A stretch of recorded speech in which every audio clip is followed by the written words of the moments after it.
Hello friend, हम आज discuss करने वाले हैं इनवर्स ट्रिग्नोमेट्री की इम्पोर्टेंट प्रॉपर्टी के बारे में। ठीक है, तो वो प्रॉपर्टी डिस्कस करने से पहले हमें क्या देखना पड़ेगा, इसका बेसिक देखना पड़ेगा, यानी कि उसके ग्राफ के बारे में देखना पड़ेगा। तो हम पहले ग्राफ ट्रांसफॉर्मेशन देख रहे हैं कि ग्राफ ट्रांसफॉर्मेशन कैसे करते हैं। ठीक है, तो वो देखते हैं। तो ग्राफ ट्रांसफॉर्मेशन, तो पहला ग्राफ देख रहे हैं हम y is equal to mod x का ग्राफ देख रहे हैं। ठीक है, तो y is equal to mod x में ही पूरे का पूरा हम ग्राफ ट्रांसफॉर्मेशन देखेंगे। तो अगर हमें y is equal to mod x दिया हुआ है तो उसका ग्राफ किस तरीके से आएगा। तो ये मैंने एक्स एक्सिस ड्रॉ की हुई है, ये एक्सिस मैंने y एक्सिस ड्रॉ की हुई है, यानी कि ये होगी एक्स एक्सिस और ये होगी y एक्सिस और ये होगा 0। ठीक है, तो ये ग्राफ किसका बना, तो ये ग्राफ बना y is equal to mod x का ग्राफ, यानी कि यहाँ पे आएगा y is equal to x आएगा।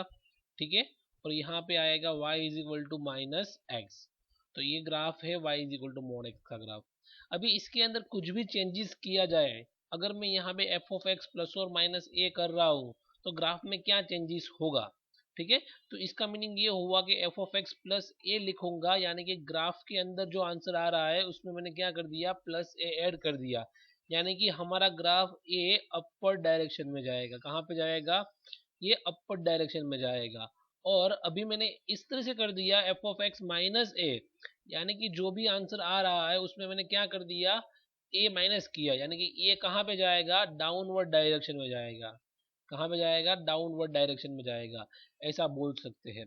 यानी कि हमारा ग्राफ मोड एक्स का ग्राफ है, तो यहाँ पे मैं लिख दूँ y is equal to mod x plus two, तो हमारा ग्राफ किस तरीके से बनेगा, तो हमारा ग्राफ बनेगा, ये एक्स एक्सिस हुई और ये y एक्सिस हुई, तो ये y is equal to mod x का ग्राफ है। तो हमारा ग्राफ यहाँ पे मोड एक्स यानी कि प्लस टू ऊपर जाए, अपर जाएगा, और ये ग्राफ इस तरीके से बनेगा, यानी कि यहाँ पे होगा 2 0 2 वाला पॉइंट। ठीक है, ये एक्स एक्सिस, ये y एक्सिस और ये 0। अगर मैं यहाँ पे कर दूँ y is equal to mod x minus two, तो हमारा ग्राफ किस तरीके से बनेगा, यानी कि 2 पॉइंट कहाँ पे जाएगा, डाउनवर्ड डायरेक्शन में जाएगा, यानी कि हमारा ग्राफ इस तरीके से होगा कि हम 2 पॉइंट डाउनवर्ड डायरेक्शन में ड्रॉ करेंगे, यानी कि हमारा ग्राफ इस तरीके से आएगा। और यहाँ पे जो पॉइंट होगा वो कौन सा वाला पॉइंट होगा, तो ये वाला पॉइंट होगा 0 और -2 वाला पॉइंट होगा। ठीक है, तो ये हुई एक्स एक्सिस और ये हुआ वाई एक्सिस और ये रहा 0 0 वाला पॉइंट। ठीक है, तो ये प्लस ए और माइनस ए किया तब जाके हमारा ग्राफ इस तरीके से बना। ठीक है, तो अभी मैं थोड़ा चेंजेस इसके अंदर इस तरीके से कर रहा हूं मैं, कि अगर मैं यहाँ ग्राफ के अंदर रहा हुआ x में ऐड कर दूं या माइनस कर दूं तो ग्राफ में क्या चेंजेस होगा, यानी कि x प्लस ए किया मैंने, तो हमारा ग्राफ जो बनेगा वो चेंज होके x इज इक्वल टू इसका क्रिटिकल पॉइंट माइनस ए पे जाएगा। ठीक है, कहाँ पे जाएगा, ये x is equal to minus a पे जाएगा, यानी कि मैं यहाँ पे हमारा ग्राफ है y is equal to mod x का, तो यहाँ पे मैं लिख दूँ मोड x प्लस टू, तो हमारा ग्राफ शिफ्ट कहाँ पे होगा, x इज इक्वल टू -2 पे शिफ्ट होगा, यानी कि हमारा ग्राफ यहाँ पे इस तरीके से आएगा और -2 वाला पॉइंट यहाँ पे होता है, -2 और 0।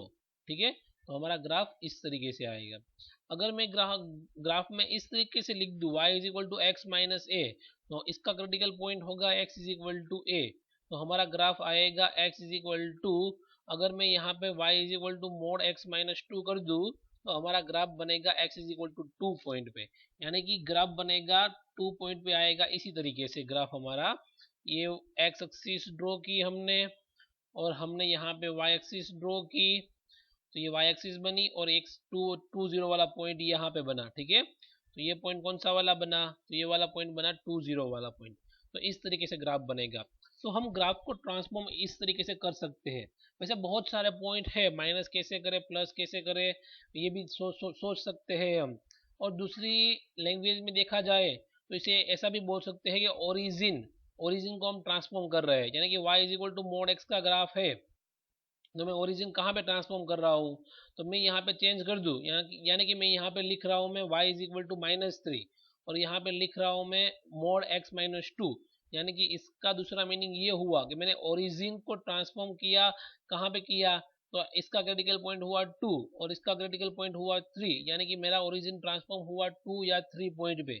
यानी कि मेरा ग्राफ जाके मुझे ड्रॉ करना पड़ेगा, जो ओरिजिन पे ड्रॉ कर रहा था वही वाला पॉइंट कहाँ पे आ जाएगा, 2 3 पे आ जाएगा। ठीक है, तो y is equal to mod x का ग्राफ किस तरीके से बनेगा, तो इस तरीके से बनेगा। तो यहाँ पे ये वाला पॉइंट कौन सा वाला होगा, 2 3 वाला पॉइंट होगा, और ये होगी x एक्सिस होगी और ये होगी y एक्सिस। ठीक है, तो इस तरीके से मैं ग्राफ को ड्रॉ कर सकता हूँ। तो हमें ये बात याद रखनी होगी। ठीक है, ये बात पता होगी तब हम आगे एग्जाम्पल को कर पाएंगे। अभी हम आगे बढ़ते हैं प्रॉपर्टी की ओर, जो प्रॉपर्टी हमें देखना थी। तो प्रॉपर्टीज की ओर आगे बढ़ रहे हैं। तो यहाँ पे दिया हुआ है साइन इनवर्स साइन एक्स, तो उसको कैसे करेंगे, पहले हमें यही पता होना चाहिए कि साइन इनवर्स की रेंज क्या है। तो साइन इनवर्स की रेंज है क्लोज इंटरवल -π/2 टू +π/2। ये किसकी रेंज है, साइन इनवर्स की रेंज है। ठीक है, यानी कि इसका मीनिंग ये हुआ कि हमारा जो आंसर है इसके बीच में ही आएगा।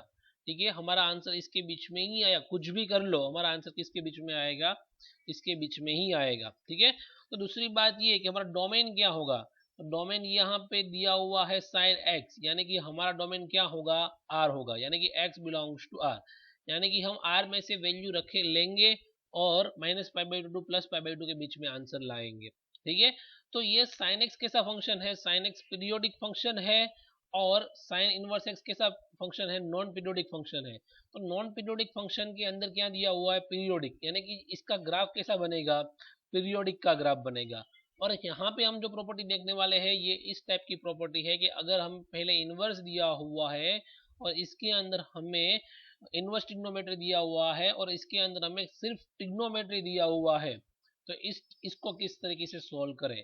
ठीक है, तो इस टाइप के एग्जाम्पल करने हैं तो हमें इस प्रॉपर्टी का यूज करना पड़ेगा। तो मैं यहाँ पे इसको y नाम दे रहा हूँ, y is equal to sine inverse sine x. ठीक है, ये नाम दे रहा हूँ मैं इसको। तो इसके अंदर हमारा आंसर किसके बीच में आना चाहिए, तो हमने देखा कि हमारा आंसर होना चाहिए y belongs to close interval किसके बीच में होना चाहिए, -π/2 टू +π/2 के बीच में होना चाहिए।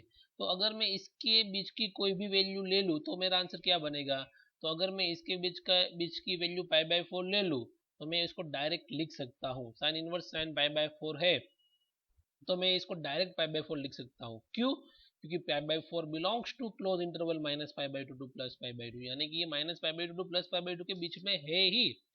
अगर मैं यहाँ पे ले लूँ -π/4 तो y is equal to sine inverse और साइन -π/4, तो इसको भी मैं डायरेक्ट लिख सकता हूँ -π/4। क्यों -π/4 डायरेक्ट लिख सकता हूँ, क्योंकि -π/4 क्लोज इंटरवल -π/2 टू +π/2 के बीच में है ही, और मेरा आंसर यहाँ वहां पे आ ही रहा है। ठीक है, तो आगे बढ़ते हैं। तो अगर इसके बीच में नहीं है वैल्यू तो क्या करेंगे, तो हम ले रहे हैं साइन इनवर्स और ब्रैकेट में ले रहे हैं साइन 3π/4।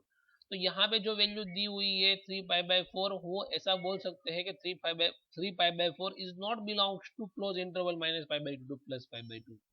तो उस टाइम हम क्या करेंगे, तो उस टाइम हमें इसको कन्वर्ट करना पड़ेगा इसके बीच में, यानी कि हमें इसको इसके बीच में लाना पड़ेगा।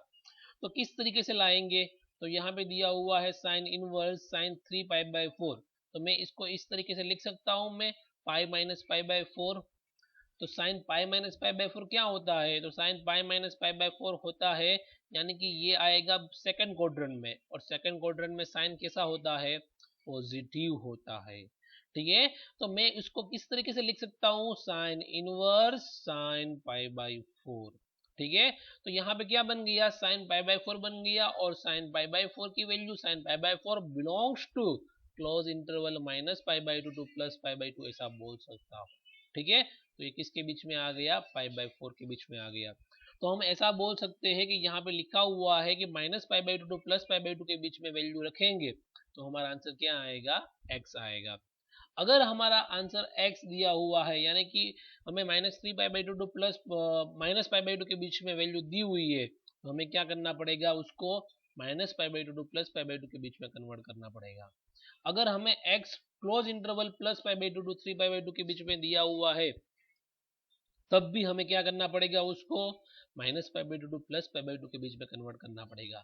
यहाँ पे देख सकते हैं कि हमें दिया हुआ है close interval π/2 to x close interval 3π/2, तो तो इसके बीच में हमें x दिया हुआ है, तो हमें क्या करना पड़ेगा, तो यहाँ पे जो x दिया हुआ है उसको हमें -π/2 टू +π/2 के बीच में कन्वर्ट करना पड़ेगा।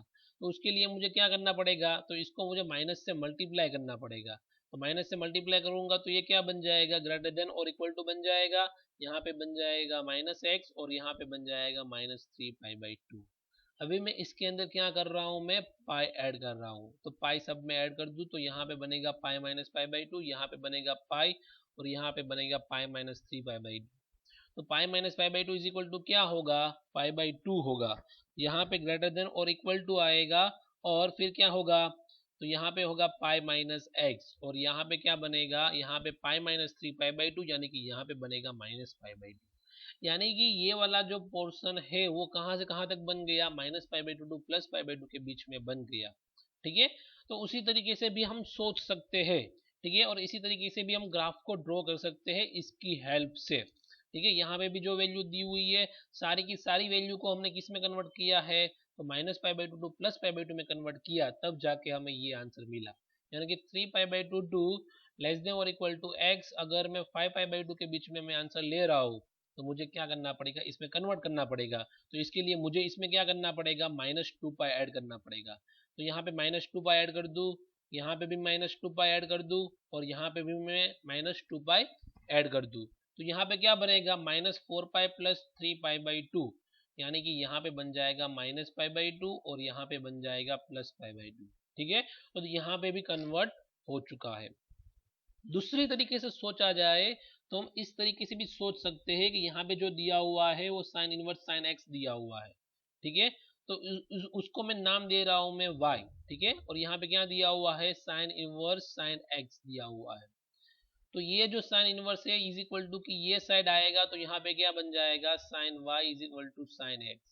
ठीक है, तो इस टाइप का एग्जाम्पल हमने 11 में देखा था। 11 में हमने देखा था एक्सपांडेबल फॉर्म, यानी कि इसका एक्सपांडेबल फॉर्म क्या होगा, तो हमारा y का आंसर क्या क्या हो सकता है, तो y का आंसर होगा y is equal to n pi plus -1/n into x।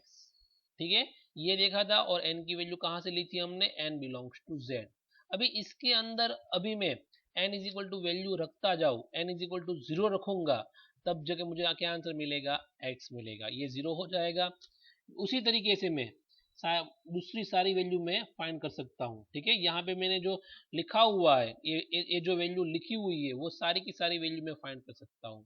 y is equal to क्या मिला था मुझे, n pi plus -1/n into x. n is equal to 0 रखूंगा तो मुझे क्या मिलेगा, x मिलेगा। अगर मैं n इज इक्वल टू 1 रखूंगा तो यहाँ पे क्या मिलेगा मुझे, पाई माइनस x मिलेगा, यानी कि दूसरा वाला मिल जाएगा। अगर मैं n इज इक्वल टू -2π रखूंगा तो मुझे ये तीसरा वाला मिल जाएगा। वैसे मुझे सारी की सारी वैल्यू मिल जाएगी। अभी क्या करते हैं, हम उसका ग्राफ ड्रॉ करते हैं। तो ग्राफ के बारे में हमने देखा कि हमारा ग्राफ किसके बीच में आना चाहिए, तो हमारा ग्राफ फिक्स है कि क्लोज इंटरवल -π/2 टू +π/2 के बीच में आना चाहिए। यानी कि हमारी बाउंड्री क्या हो गई, फिक्स हो गई, यानी कि क्लोज इंटरवल -π/2 टू +π/2। अभी दूसरी बात ये फिक्स हो गई कि -π/2 टू +π/2 के बीच में हमारा आंसर क्या आएगा, वही आएगा -π/2 टू +π/2, यानी कि जो वैल्यू रखेंगे वही आंसर मिलेगा। यानी कि ये ग्राफ किस तरीके से बनेगा, y is equal to x का ग्राफ बनेगा। तो ये ग्राफ किसका बनेगा, y is equal to x का ग्राफ बनेगा। पर π/2 टू 3π/2 के बीच में ग्राफ किस तरीके से ड्रॉ करेंगे, तो हमारा ग्राफ क्या था, y is equal to pi minus x. ये हमने ऊपर देखा कि π/2 टू 3π/2 के बीच में कौन सी वाली वैल्यू लेंगे हम, तो पाई माइनस एक्स की वैल्यू हमने कन्वर्ट की थी, तो वो किसके बीच में बन रही थी, -π/2 टू +π/2 के बीच में बन रही थी।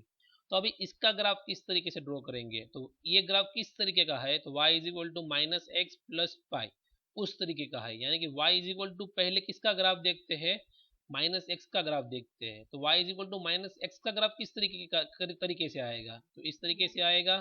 तो ये ग्राफ किसका है, तो y is equal to -x का ग्राफ है। अभी इस पाई को यहाँ पे जाने दूं तो यहाँ पे बन जाएगा y minus pi is equal to -x, यानी कि हमारा ओरिजिन शिफ्टिंग कहाँ पे होगा, 0 और पाई पे। यानी कि ये वाला जो पॉइंट है, ये वाला पॉइंट 0 0 वाला पॉइंट है, और ये 0 और पाई पे शिफ्टिंग होगा तो हमारा ग्राफ इस तरीके से आएगा। तो 0 और पाई वाला पॉइंट यहाँ पे होता है। तो इस ग्राफ को बनाया जाए तो आगे जाके वो कहाँ पे टच करेगा, तो आगे जाके ये टच करेगा 0 और पाई पे टच करेगा। ठीक है, तो यहाँ पे आके भी ये कहाँ पे टच करेगा, पाई पे टच करेगा। तो ये ग्राफ किसका बना, y is equal to pi minus x का ग्राफ बना। उसी तरीके से हम इसका ग्राफ भी ड्रॉ कर सकते हैं, y is equal to x minus 2 pi का ग्राफ। यहाँ पे देखा जाए तो ये इतनी बाउंड्री में लगा रहा हूं मैं, y एक्सिस टू यहाँ तक की बाउंड्री। तो ये ग्राफ की बाउंड्री लगाई क्योंकि यहाँ तक क्या आया हुआ है, 2 पाई आया हुआ है, और 2 पाई से हमारा ग्राफ क्या होगा, रिपीट होगा। रिपीट होने का मीनिंग ये हुआ कि यहाँ से हमारा ग्राफ क्या होगा, पीरियड बनेगा, और पीरियड से पीरियोडिक बनेगा। ठीक है, तो यहाँ से हमारा ग्राफ क्या होगा, रिपीट होना चालू होगा, यानी कि same graph as it is आएगा, यानी कि हमारा पीरियड क्या है, 2 पाई है, ऐसा हम बोल सकते हैं। ठीक है, तो आगे बात कर रहे हैं कोसेक इनवर्स के ग्राफ की। तो कोसेक इनवर्स का ग्राफ किस तरीके से आएगा, तो यहाँ पे इंडिकेट किया हुआ है y is equal to cosec inverse cosec x। तो मैं यहाँ पे कोसेक इनवर्स को इस साइड ले लूँ तो यहाँ पे बनेगा cosec y is equal to cosec x। तो जब भी हम एक्सपांडेबल फॉर्म देखते थे तो कोसेक y का एक्सपांडेबल फॉर्म किस तरह से देखते थे, तो हम साइन का एक्सपांडेबल फॉर्म का यूज करते थे। इसका यूज करने के लिए तो हम sine y is equal to sine x का एक्सपांडेबल फॉर्म का यूज करेंगे।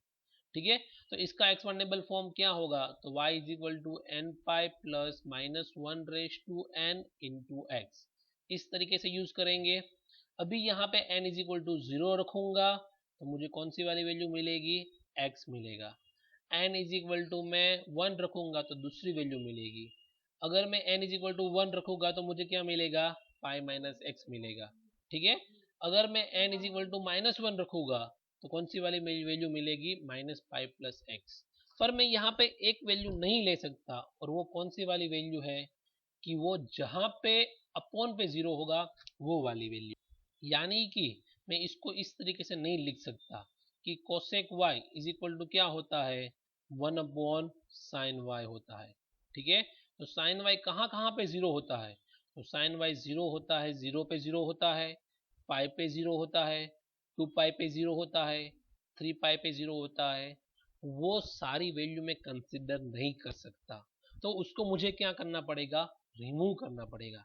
तो कोसेक का graph as it is, sine x का ग्राफ जो हमने बनाया था उसी तरीके से ही आएगा, पर हमें कहाँ पे ओपन बबल लगाना पड़ेगा, कि जहाँ पे 0 आ रहा है, पाई आ रहा है, 2 पाई आ रहा है, वहां पे हम क्या लगाएंगे, ओपन बबल लगाएंगे। और बाकी ग्राफ की रेंज क्या होगी, ग्राफ की range minus pi by two plus pi by two के बीच में ही आएगी, माइनस क्या होगा, 0 होगा। ठीक है, तो इसी तरीके से हम कोसेक का ग्राफ भी बना सकते हैं।